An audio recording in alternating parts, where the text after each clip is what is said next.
But today we must take a wider look. Because of modern communication and modern technology, the whole world has become our neighborhood. And we are demographically moving closer and closer to each other, and we've become a neighborhood without becoming a brotherhood.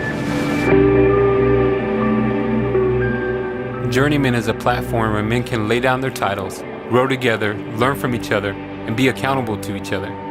Many of us deal with several problems throughout our lives, mentally, emotionally, and spiritually. At times, we may feel alone in our troubles. However, Journeyman is a space where you can feel safe expressing yourself with other men that are on the same path. Journeyman is a space for people like myself who never thought they would be living purposefully in their life.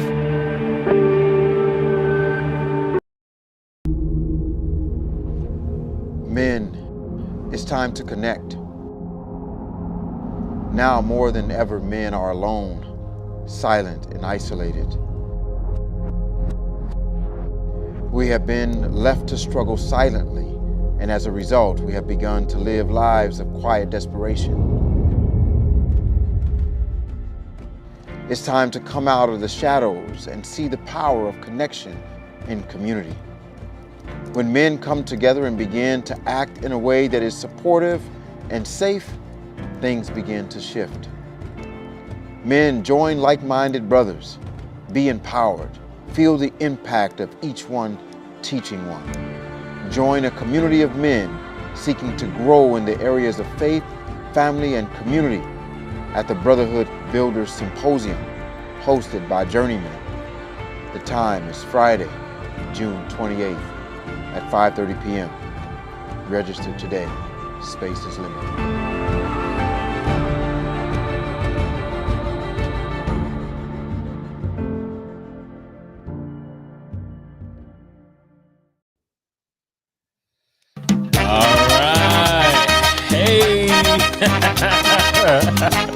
It's a party in here today, man. I'm waking up. It is Thursday evening, and we got a jam for you. We don't own the rights to this, but it's La Vida en es Carnaval.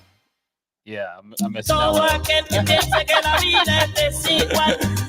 Oh, man. Well, good evening, man. I'm going to let that one play just a little bit on the background, man. But good evening, Journeyman. What's going on? Welcome to Sharpen tonight, man. I'm honored to be able to sit in the room with my brother Patrick. What's going on, Patrick, man? How's your week been, man? It's good. The week's been really good. Yeah. And since the last time of the podcast, nothing but good things to say. Yeah, good, man. Welcome to Sharpen Journeyman. As you know, this space is a space for men who are living on mission, who we believe that are doing good things in the areas of faith, family, and community. And man, Sharpen is here and it was established by Journeyman to create some communities of support about commitment and accountability to strengthen the areas of our life in the areas of family, faith, family, community. And I'm struggling today, but it's okay. We're going to get through this. But, you know, the conversations that we have here at Journeyman is really surrounded about commitment and accountability. That's what we're doing. And, you know, focusing on some of the weaknesses, but also what we're good at. A lot of us men, we really don't talk about what we're good at. And right now I'm not good at talking, but I'm going to get through this. And man, and oftentimes we're afraid to learn from one another. And in trying to increase our knowledge and skill through one another's, giftings. And so, yeah, we're faith-based, but, you know, while others are talking about Jesus and salvation, which is definitely essential, we want to deepen that here at Journeyman. And so we established Sharpen to have these conversations about commitment and accountability, as well as highlighting folks who are living on mission and that we're seeing do good works in these areas of faith, family, community. So, Patrick, man, give it to me, man. What else is going on this month, man? Well, I just got back from Molokai. I was in Molokai for a little while. So What the heck is Molokai, bro? Molokai is Hawaii. It's Hawaii, yeah, but it's a place people don't go bro, to. You just came back from Peru, It's a place people don't go to, and typically to travel. But I went 33% for my birthday. Wow, 33%.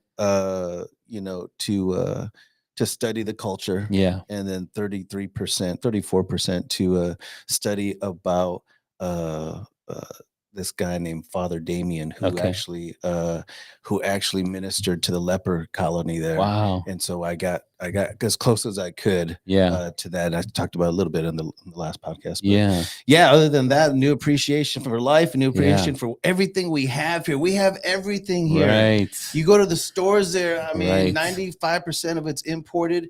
Wow. And you think you can just go to the store and get anything. You know, these people are living off the land still. These people are still living, hunting their food. Yeah. And you come back here and we got everything. Yeah. We are so spoiled. Wow. And so I just have a new appreciation outlook. And man, the abundancy of what we have out there is a reason for my weight problem. So I'm gonna blame all of it. I'm gonna blame all of it on commercial advertising. That's crazy. It's their fault. It's their their fault. How dare you put McDonald's on the TV screen? Right. Exactly, man. Exactly. He's talking some kind of food truck every 10 feet away. It's your guys' fault, not mine. Yeah, exactly, man. Well, happy birthday, bro. Thank you. How can we say how old you are, or you don't want to say that, or how does that look? All that matters. I'm tired. You got me tired today, so it's just gonna come out. All that matters is you better hope you look this good when you're this age. That's all. That deserves this, man. Hey, happy birthday, brother Patrick, man.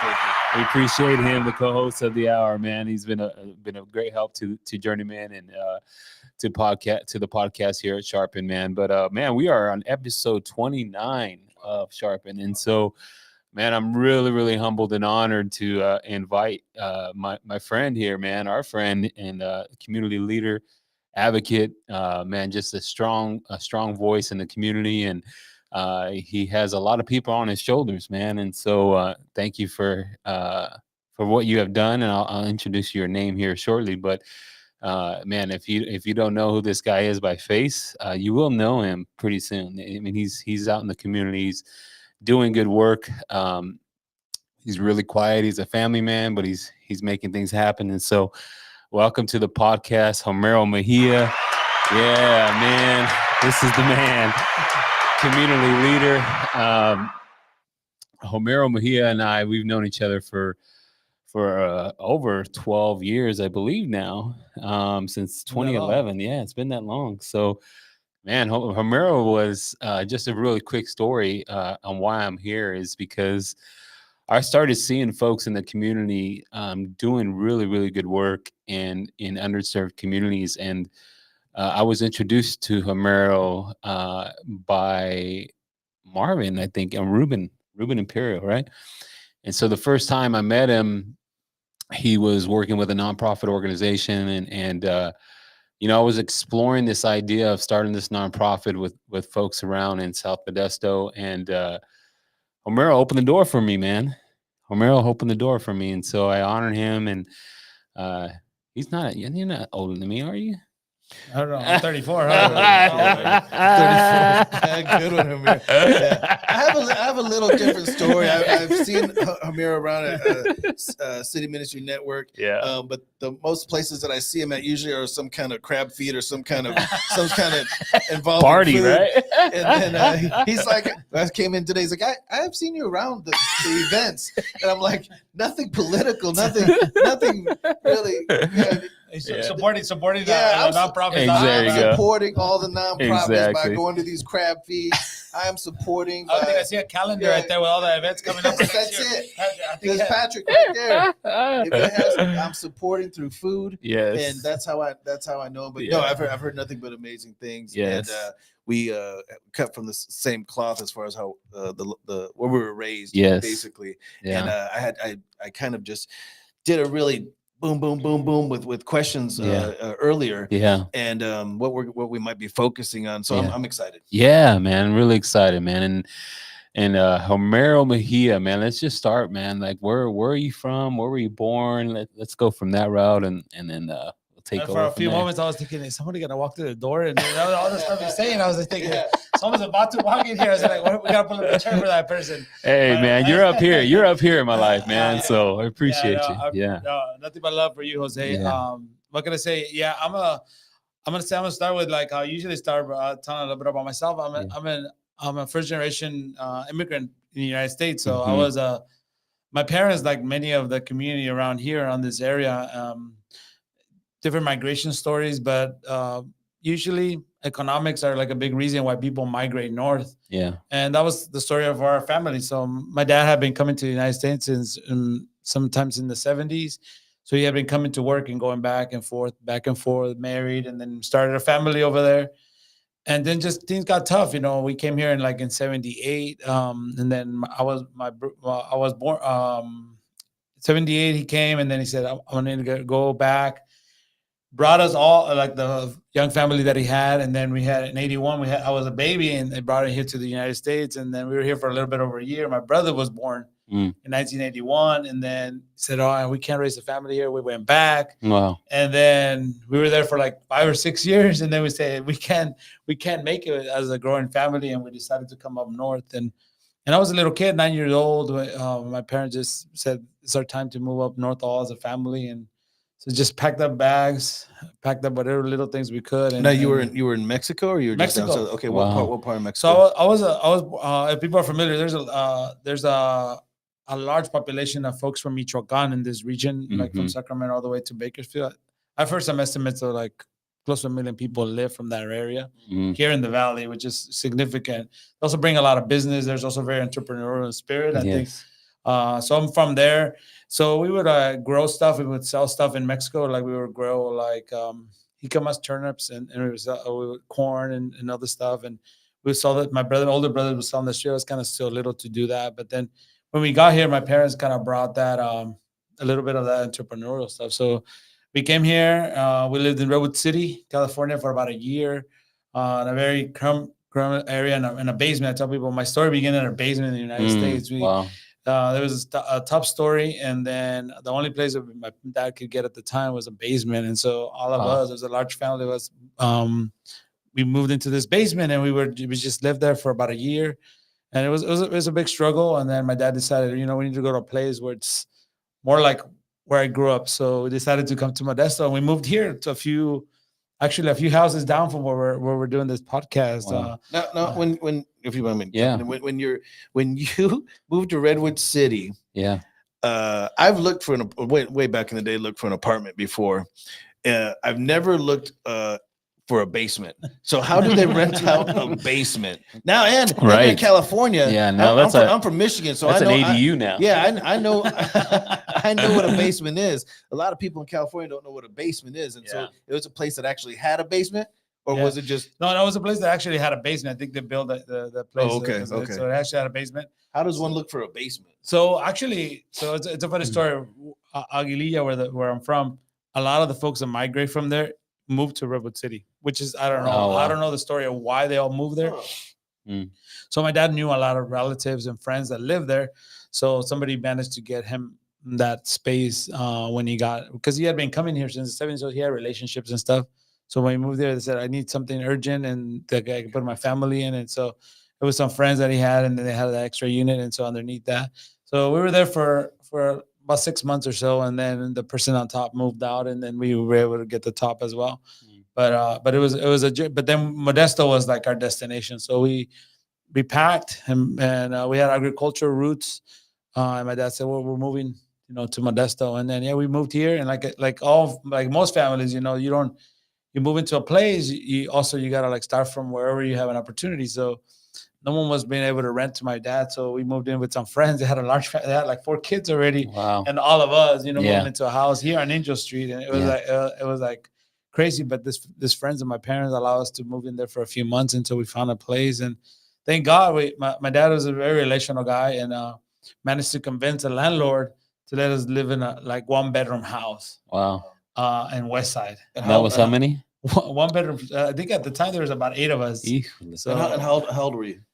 I was about 10 years old when we moved to Modesto. Wow. And so it was like this person that God just, I mean, my dad kind of praying, and my mom and my dad are always like big praying people, and he convinced this guy, God touched his heart and said, like, how you gonna rent 10 people in one bedroom house in the West Side? Says like my dad said, but there's a big yard. So for him, it was like the space became the outside space was important for him, because a lot of the time we would spend outside and doing stuff. So that's kind of how we started, and we lived there for some years. I went to Robinson Road Elementary School, and then Mark Twain, and kind of the West Side. So again, West Side became my home. Yeah. And so we would my parents would work in agriculture. They also would do janitorial work. They would do anything they could do. My dad would sell stuff on the weekends. And then at that time, when I was 10, like I started having responsibilities. And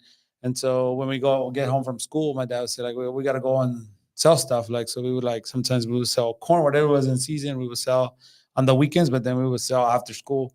We would come home, kind of eat, and then go out there and walk the streets in West Side. Wow. So when you were doing that, was there, if you don't mind me asking, was there a language barrier? Where did I'm guessing Spanish is your first language? Spanish is my first. And then how did you learn English through that time? Yeah. So it's kind of like and I'll give a little bit about my experience, but English is something that takes some time to really dominate the language right now. And you may seem, oh, you're doing pretty good right now, right? But at the beginning, it's a little tough. Luckily, like most immigrants, they move where there's a lot of folks that speak your language. And so when we moved in, there was a lot of folks that already spoke the language. So it wasn't like you're moving into a neighborhood where the folks that you're going to be connecting with don't speak the language. It was more like, for us, it was just the more we had friends, because when you're little, you're not embarrassed. As an adult, it's hard to speak English because you're embarrassed what people are going to think. But when you're young, you kind of practice it. You don't really care if you sound funny. And so we learned it pretty quickly. The conversational part, the academic part became a little bit more of a challenge. It takes a little bit more years. So it did take me some years and some struggles throughout my education. I could do another podcast on that. Well, I know Jose and our Spanish is horrible. I told the story of why my Spanish is bad on a previous podcast, and so you guys can look that up as far as why. But my parents purposely that spoke Spanish, they purposely wanted us not to speak Spanish to Americanize us so we wouldn't get picked on and stuff like this. Is back in Michigan. But I know now when I'm in an all Spanish speaking area, I feel embarrassed. I feel kind of lost. I feel like I don't want to say anything. And I don't want to disrespect, not only culturally, but I don't want to disrespect like somebody that speaks well and I mess up the words, so there's intimidation there. So for somebody that doesn't speak English, do you think that they have the same feelings that I just described? Totally. And that's one of the things that's like, which is unique to our communities, is like there's a constant influx of language. So for example, like we have a lot of our community people that are coming from Central America, and the infusion of language is always a big piece. But I also understand like it presents an opportunity to teach somebody, like, people that came in the 60s and 70s, as temporary workers, and then later decided to stay. They knew it was very hard for them. A lot of people had to put in a lot of sweat and tears, to make sure the language was respected here in the United States, and it wasn't for a long time. So I think I do find a lot of folks that are from Latino countries don't speak English, not because of their fault, their own. It was like a survival. Yeah, they needed to survive. So one of the things to survive was like you don't speak your language to be able to integrate, assimilate into the community, and that was kind of how they did it. And now, but they get an opportunity sometimes where, as people continue, then sometimes your kids might be married a person that just arrived, and so your language will be infused back into community. So I think that's one of the dynamics of a community that it could present. But the embarrassment part is still there.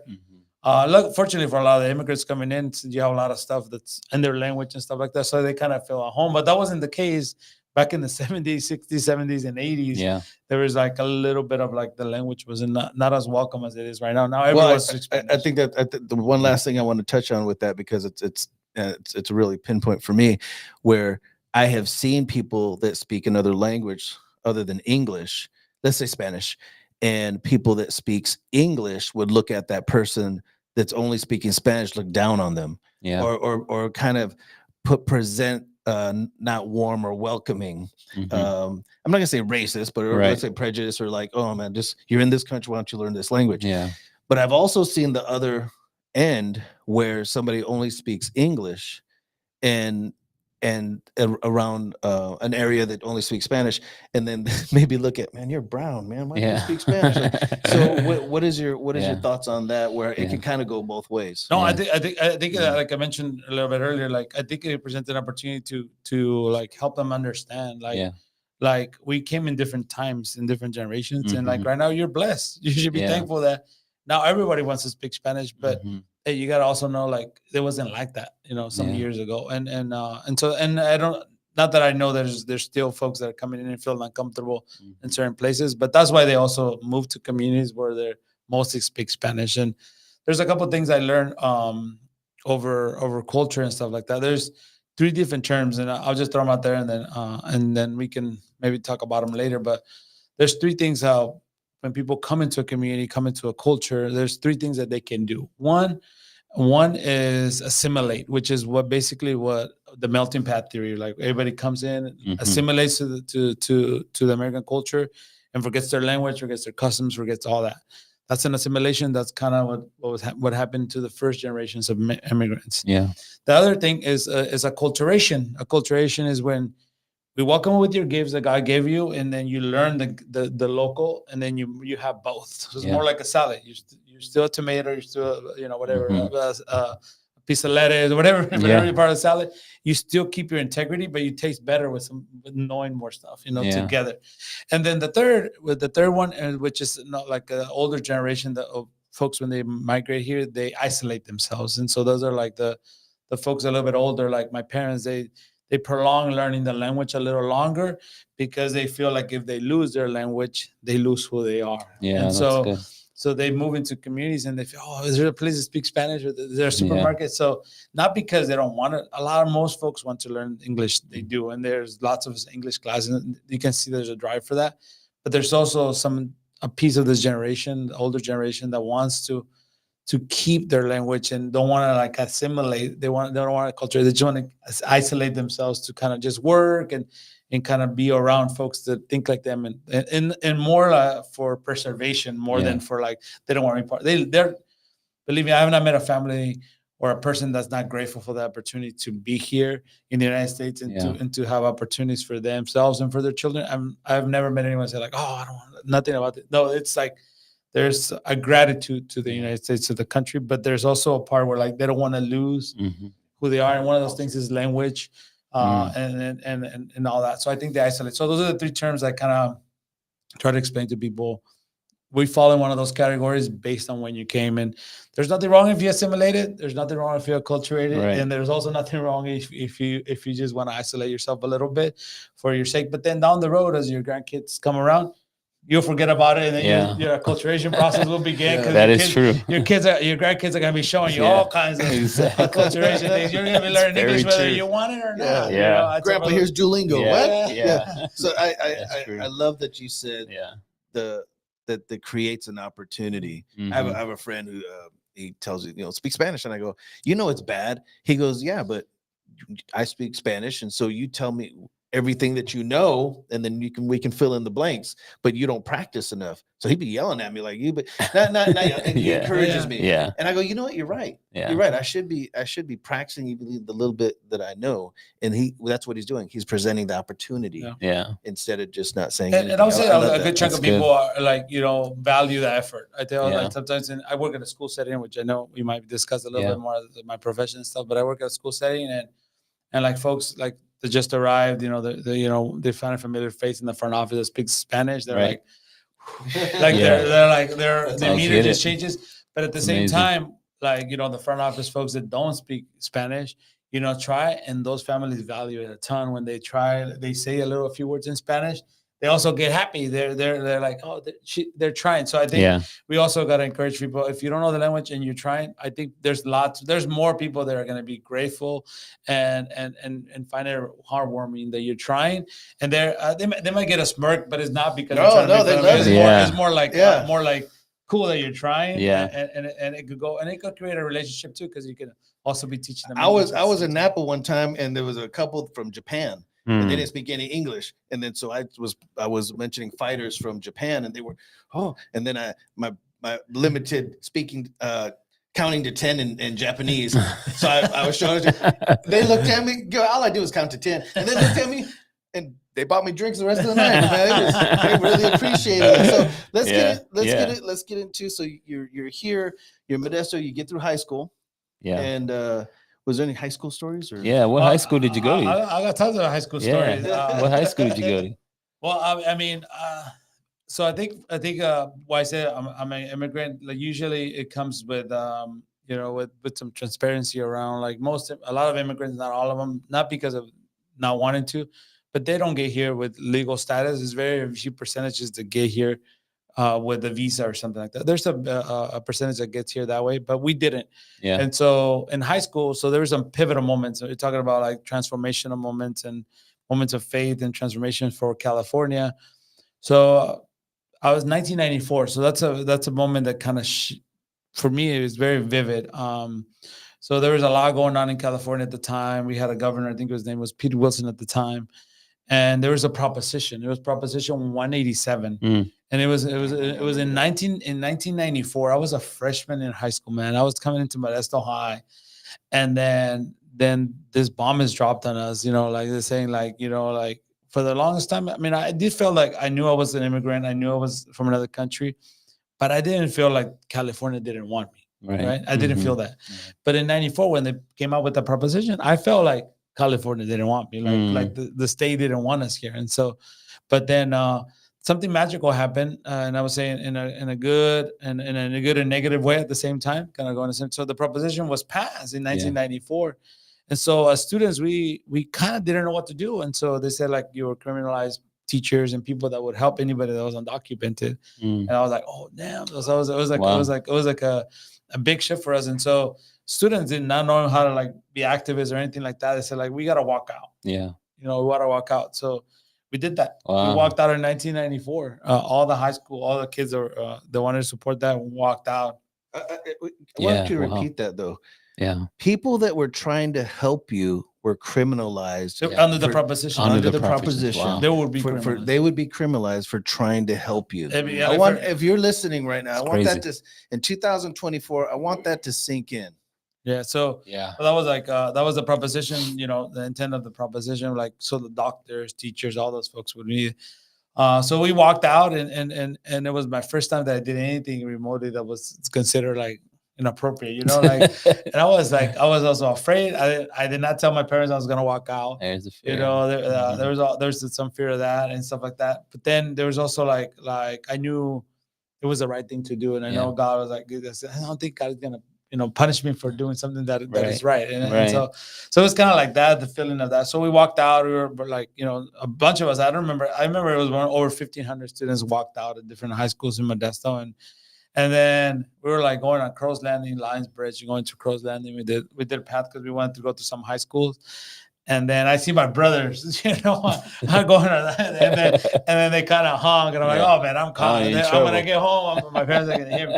But you know what? It was a moment of like, my parents did not get upset. They knew what was going on at the time. It was a big thing. Everybody was talking about it.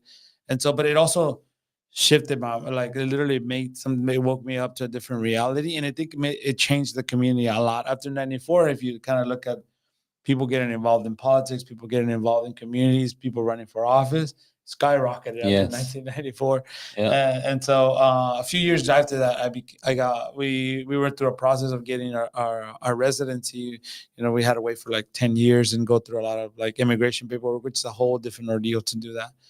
Not a traditional, not like legal documents. Immigration is a whole different ballgame. So in 1996, we finally got our residence. We got a residency, so we were able to, have our resident card, right? What was traditionally known as green card, right? Yeah.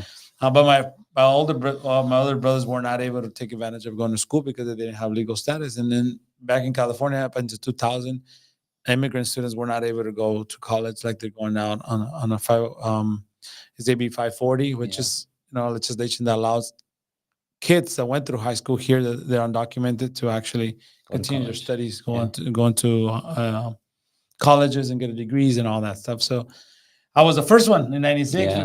We got our permanent residency. My older two brothers they got accepted to the universities, but they went, and after they saw the bill, they're like, we can't really afford this, so they kind of didn't continue their education. But for me, it was the first time that I got the opportunity to go to college.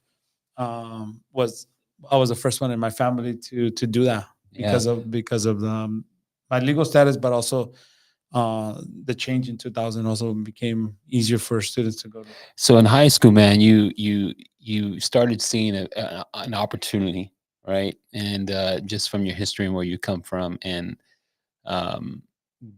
just knowing that this is not an us versus them mentality. This is an opportunity, and also it's an opportunity to lead folks into the promised land, in a sense, right? So you mentioned a little bit about you were a little fearful, right? So in that moment of shakiness, man, like what pushed you forward? Was there somebody there, or? So there's, like in a lot of Latino communities, you have a lot of folks around you, but like my dad was very present in our lives, and so in 94, I was already like, I think I was like 14 years old, maybe 15.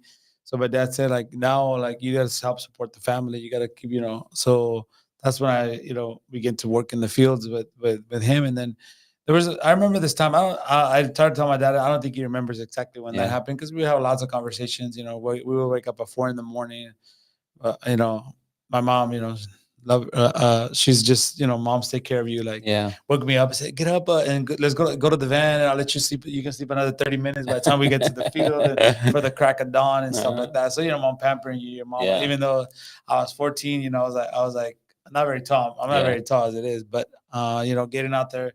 And then I remember getting my buckets and, getting my ladder, huge wood ladder, or heck heavy. And so we were like, and so that's my journey. So I remember in that season, I think it was like that season, we were picking peaches. The worst thing in the world is picking peaches. They taste really good, but summer heat, scratching, all that stuff. The fun stuff. But I remember my dad telling me one day, like, do you want to do this the rest of your life? Or do you want to go to school and pick a different type of opportunity for yourself? And that kind of like woke me to say, like, you know what? I think I might not be doing so good. I think I better turn it around here. And begin to. So I think I began to kind of pay a little bit more attention to school a little bit more when that happened. So answering Jose's question, it was your father. Mm-hmm. It was your father that was pivotal. And we spoke earlier. And the thing was, you're looking at 12, those ages.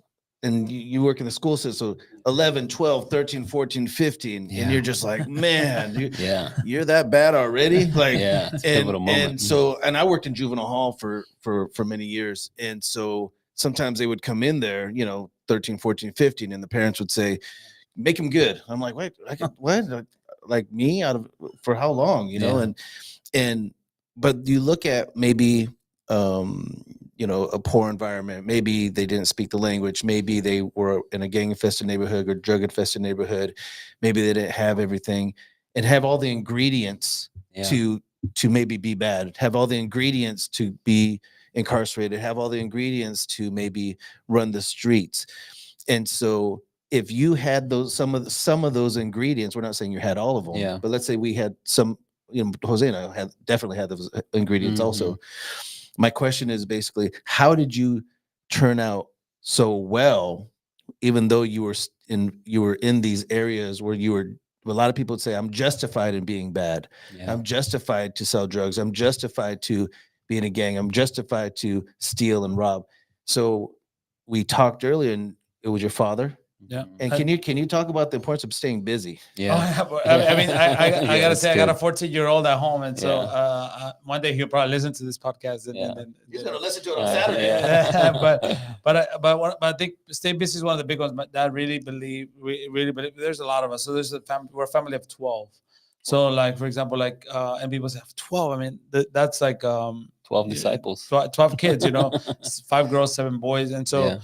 a family like this needs everybody to come in and participate. It cannot just be a one-person job. Yeah. So for everything, it was family. It was family. You do this. Everybody had their jobs. We would cater. My dad would make food for quinceañeras and weddings.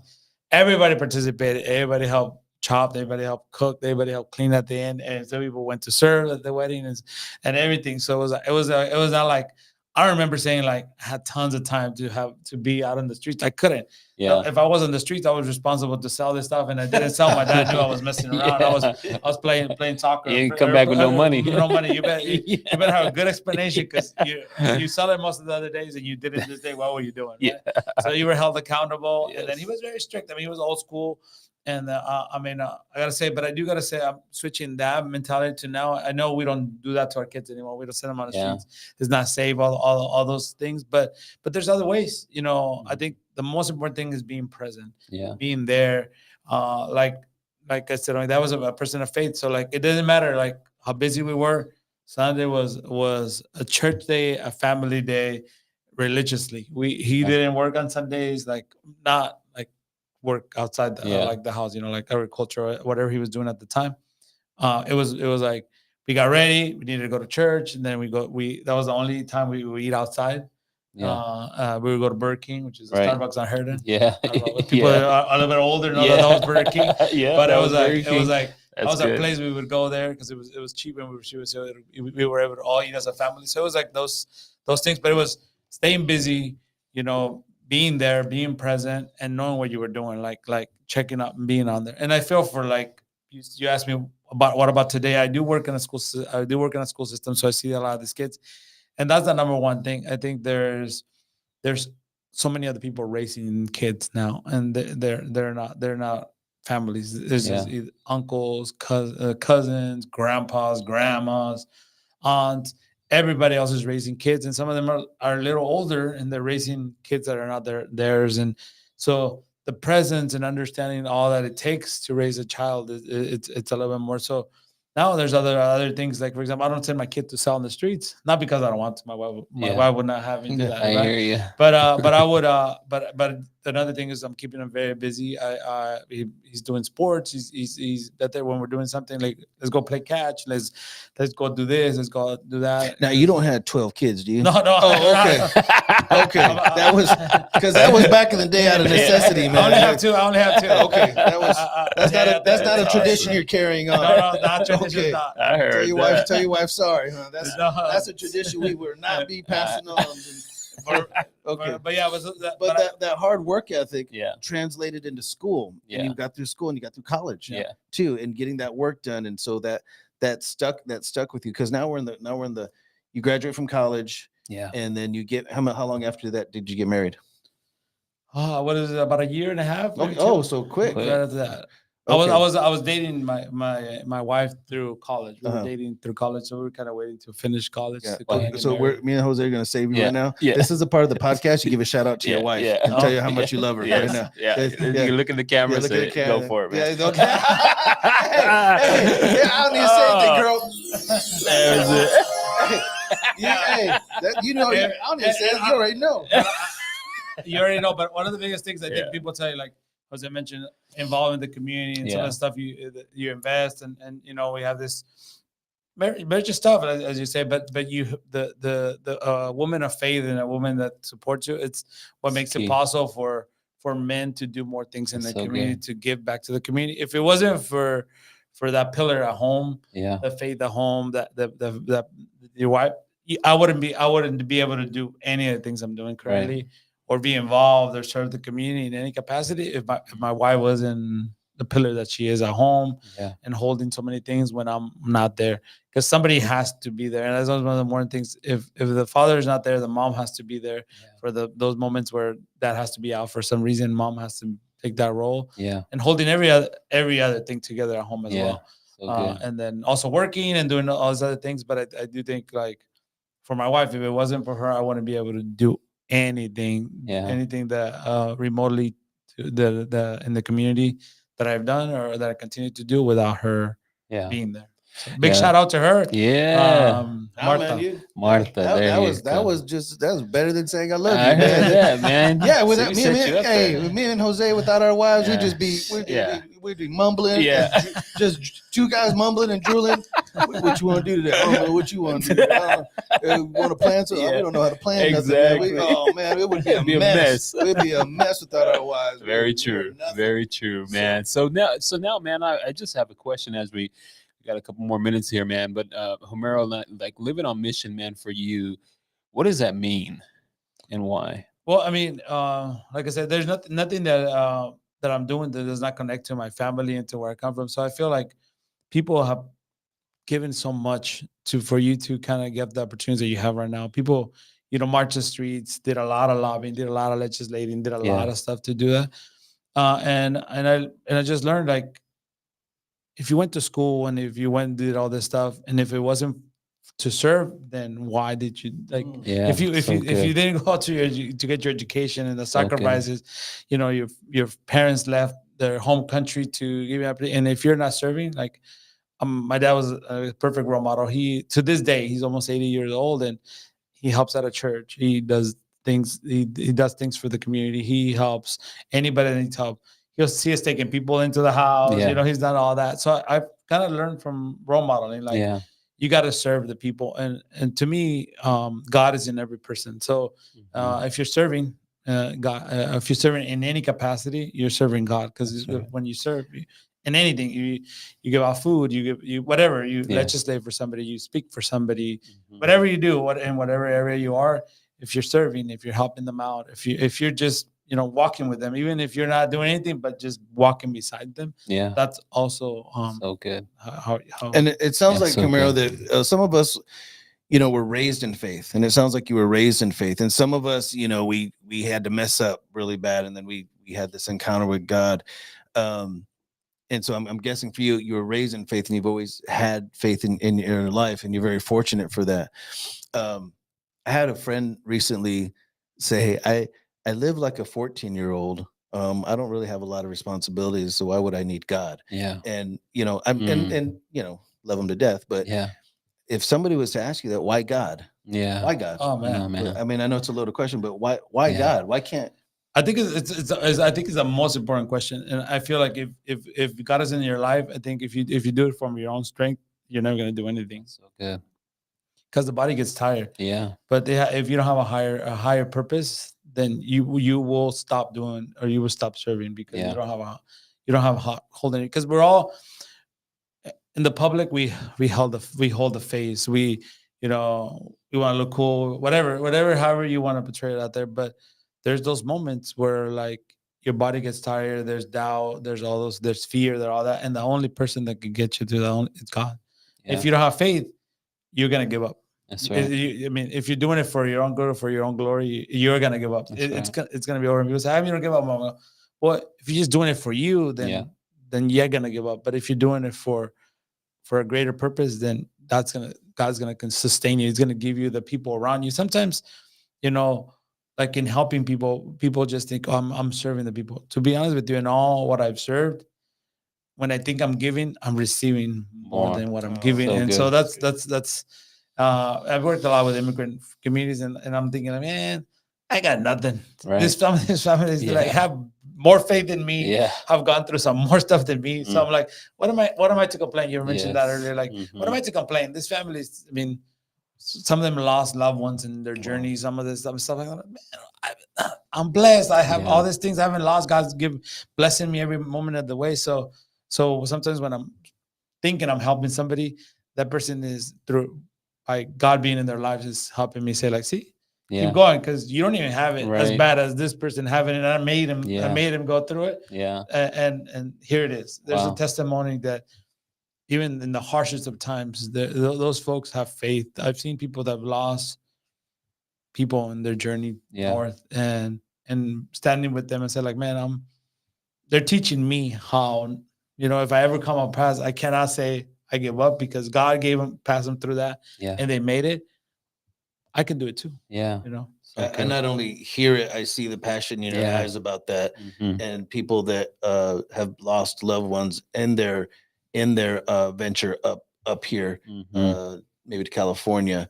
I you hear it, and I see the passion in your eyes for that. How much time do we have? Yeah, we got a couple more minutes. You got Okay. a question? So, what do you do now? Yeah. So I work at a school. So I went to school to be a teacher. I got my BA and I did some ethnic studies minor and stuff. So I went to school to be a teacher.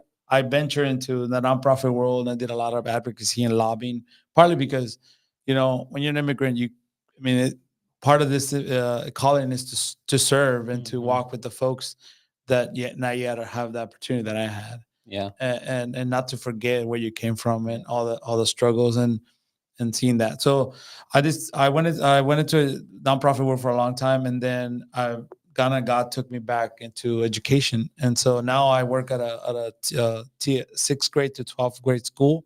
So I work day in and day out with middle school students. Those tough ones, those kids that need a lot, Pivotal but also moments. it's an opportunity.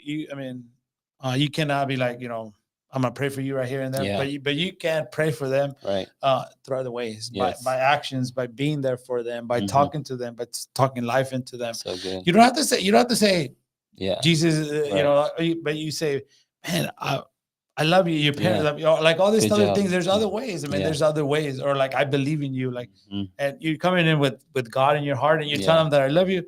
Doesn't matter. Some of these kids, it makes me cry sometimes, but it makes me emotional. Some of these kids say, "Oh, you're like my dad here," and I'm like, "Oh man," it makes me a little bit like, it's a big thing. But I also know that that's maybe lacking in their lives. Yeah, they don't have a father figure at home and stuff like that. And I'm happy to take that role and be that cheerleader, be that support for them. And so that's what I do day in and day out. And there's tough moments, and I see some tough things, and I visit people's homes and stuff, and I see how hard that people have. But even in those, deep side, there's also faith. There's also like those folks, there's families with little things they're holding on to. They also, their faith keeps them going. And we, like I said, you cannot touch every single person, but God is going to put you in front of the person. So touch those folks, walk with those young people that are around you. You don't have to be, I tell people, you don't have to be in every street corner trying to, you don't have to be everywhere. Just God is presenting the opportunity for you to serve. He's presenting the opportunity to serve middle schoolers. And that's what I'm doing right now. A smile, maybe one positive thing they might hear all day might be from you. Maybe the one positive thing that's going to happen in their lives is going to be because of you and because God has you there. I saw something one time, and it said, I always wondered why someone didn't do something about that. And then I realized that I am that someone. Yeah, that's good. And so you're a picture of that, Homero. Yes. You're a picture of that. A lot of people talk. A lot of people get online. Yep. A lot of people complain. And doesn't this happen? Why does this happen? In this podcast, 29 episodes. Yeah. Every single person that's been on here or somebody they are that someone. That's right. And they're out there doing it while others might be complaining or saying what they wish they would have done or what should be done. They're quietly doing it in the background. And a lot of the things that the people are doing in this community, you're not going to hear a lot about. Because they're not posting it every 10 seconds. They're not bragging about it. They're just simply doing it. Nobody will ever know the amazing conversations that you've had with people in the community and these kids. And, God's going to bless you for that. Yeah. And so it's in your rewards in heaven. Mm-hmm. And so continue to do what you've been called to do, even on the days you don't feel like it. Yeah. And I can tell with you that your family's first. And you have a great passion for your family. And once that's established, now we can go do all these other things. Mm-hmm. My wife gets mad because, are you going to do this thing again? Because that's my gesture. I talk with my hands. That's good. But I tell people, I can go minister, I can go nonprofits, and I can go do these events and I can do all the things. Yeah. But if the four walls of my house come crashing down, so good, it means a whole lot of nothing. Yep. Yeah. And I was just talking to Jose not too long ago about like their seasons. I know we have older leaders that have spoken to our lives, and I mean it's hard to mention all the ones that have kind of helped you in this journey, and knowing that God's put all those folks in your life. Older folks, people that kind of help guide you, and there's tons of them. The Marvins of the world, the Joes, all those folks that speak to you and speak to us in our lives, and many others. But there's seasons, and so sometimes you got to be able to say no, learning the word to say no. And people say like, "Oh, no." And I mean, no is it's a word that God also put it for us to say. Yeah. And sometimes you have to say no to be able to say yes to that important four walls. So good. To that important, like, there's sometimes, there's a season. Your kids are only gonna be this age at a one time, and then they're gonna move on and stuff like that. And then you're gonna have lots of time to start new seasons and to do other things. And so sometimes, like, people may judge you, but at the end of the day, is your kids, your children that got in put in your house, in your household. You're gonna be measured by that. So I think it's like learning not to feel like, oh man, I'm not doing enough out there. But if you also showing up for your kids' games, if you're showing up for their events, if you're showing up for their plays, if you're showing up for all that stuff, that's also doing God's work. Because if you don't do that, you can't serve them in other capacities. So you got to serve them there first, and then do the next one. And it's only a season, and then let the people talk, because they're gonna talk. You're serving a higher purpose. So so just know that if you're doing it from the heart and God is guiding you, then that's all you got to worry about. Usually on this pod at the end, we say, hey, any last closing words? But I think that was some closing words right there too, man. That's it in a nutshell. And so, Jose, do you have any flowers? Yeah, no, man. The flowers I want to give Homero is one, man. I honor you, bro, publicly as a friend, as a man living on mission that cares for the family well and cares for the community well. Holds a lot of, you can see, Patrick said, you can see it in your eyes. You can see the community in your eyes, and it's a beautiful thing, man, that you've stepped into the arena to take that risk of leading folks from the areas that you come from, and so the voice is strong, and not only is it strong, but it's also soft and tender, and it's opening. And so we like to say we give folks flowers on this podcast because at the end, we don't want to give you flowers at your funeral. We want you to have that now and host it and carry it, and knowing that this is a moment of kind of like gratitude, so. It's weird because Homero's my friend, dude. He's my boy. I mean, just like everybody on this podcast, but it's just so cool because I learn from friends so much. And Homero was one of those guys that introduced me into community development in a real way. That was the way to like just kind of exposing me to the main issues in our community, and without even knowing it, because I come from it too. But I come from a different type. I wasn't an immigrant, but I come from a rough neighborhood, and seeing the rough neighborhood and how the signs, what are the good signs, what are the bad signs, and recognizing that, and actually walking in the community and walking in, getting dogs chase at us and all that other stuff, So it was interesting. But and I want people to. And I want people that are listening or know somebody that has that 5-year-old, 6-year-old, 7-year-old, 8-year-old, 9-year-old, 10-year-old, and they're just a handful. Yeah. The importance of all the things that Homero talked about tonight, faith, staying married as best as possible. There's sometimes it doesn't work out, but staying busy. Yeah. And then having, consistent and preservation through preserving through all these things. Mm-hmm. And so those are all aspects that we see to better their community. Yes. Like I said, once you get to 15, 16, 17 years old, you already learned, you already done. Yeah. You might already be set in your way. So a big shout out to the teachers out there. That's right. The elementary school teachers that are with these kids at a very young age. And you're going to be seeing me more than just crab feeds and food fest and those kind of things. I think I'm going to try to make myself a little bit more present in other areas outside of food.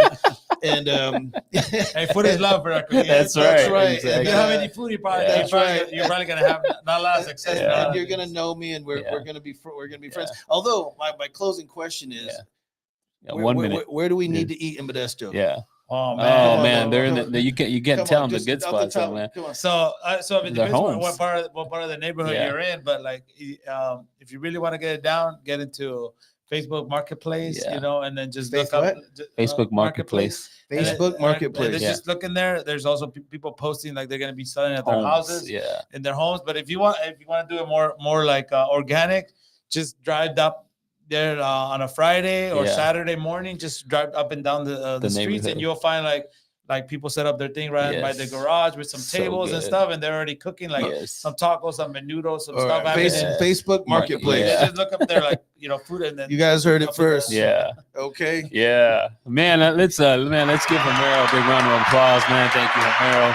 I think there's a part 2 to this one as well, man, because Homero is just a powerful leader in our community and doing good work, but he's also a father, man of faith, and step into the arena of education and other things that he's doing to shift and establish voices in our community. So, man, thank you.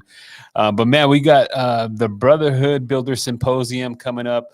If you're on the screen, you can go ahead and get your phone out and scan that QR code, register. We're 80% full, and we were hoping for 100 men, and we got 100 men pretty quickly, and it's still a month to go. So we opened up another 100 seats, and so we're at 80% even at that. So, man, excited to see you all there here in Modesto. If you're about an hour away, get here, man. There's going to be some establishing connections, fruitful conversations, and relationships being established for the journey that you're on with other men who are like-minded and are seeking to do things in the areas of faith, family, and community. So don't miss it. Friday, June 28th at 5:30 p.m. Scan the QR code. And for those that have short attention spans like myself, it's only a few hours. That's right. 5:30 to maybe 8:30. Yeah, 5:30, 8:30. It's not a whole day event. Just come out and hang out. You don't know who you're going to meet. That's the connections we're going to have. Yeah. And it's free food. It's free food. Yeah. Come on, man. Really good food. I'm already being like, shout out to Altos. They're going to be the catering the event. Yeah. Altos Casino. I'm telling you, if you're standing behind me in that line, I don't know, man. You might get some food, but you want to make sure you're there and you stand in front of Patrick Correa. Yes. Because I don't know. Hey, why you got a purse lined with aluminum foil? Yeah, Patrick? exactly. No. That's how mom used to do it at the buffets. Yeah, we're gonna have Altos catering for us. Shout out to Mango Crazy. They're gonna be giving us some juices. And we're gonna have free raffles, a lot of good raffle prizes. These aren't some cheapo deepo raffle prizes, so you'll get a raffle ticket at the door for the end of the event, and man, some great conversation that's going to happen with some great panelists. So Friday, June 28th, we'll see you there, and then we'll tune in next month for our next guest. Don't forget to hit the like and subscribe button, share this podcast with your friends, and we'll see you next month. Thank you, guys. Good night. Men, it's time to connect. Now more than ever, men are alone, silent and isolated. We have been left to struggle silently, and as a result, we have begun to live lives of quiet desperation. It's time to come out of the shadows and see the power of connection in community. When men come together and begin to act in a way that is supportive and safe, things begin to shift. Men, join like-minded brothers. Be empowered. Feel the impact of each one teaching one. Join a community of men seeking to grow in the areas of faith, family, and community at the Brotherhood Builders Symposium, hosted by Journeyman. The time is Friday, June 28th at 5:30 p.m. Register today. Space is limited.